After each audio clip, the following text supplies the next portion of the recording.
This is for those of you that are giving yourselves unnecessary blood pressure. Ndị na-enye onwe fe ọbara mgbali elu maka na asị na a na-agba Christmas. Ị na-achụ nkata get na-enwere isi.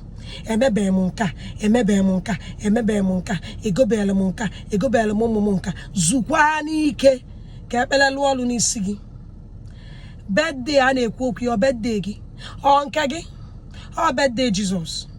Mee nke ị ga-eme ịhapụ nke ọzọ. Enesi n'onwe gị anya ka ọ na-emepụtara ya maka na ọ dị gị ka imezusiri onye niile ịchọ ime. Ị ka fụlụ ndụ a Chineke nna nye gị, ị ka ga-anọ luo ara ọzọ. Ọ bụrụ na imepụtara ya n'ara, ime ya n'ara ọzọ na-abịa, zukwa n'ike. Kwụsị na inye onwe unu nsogbu na-enwere isi.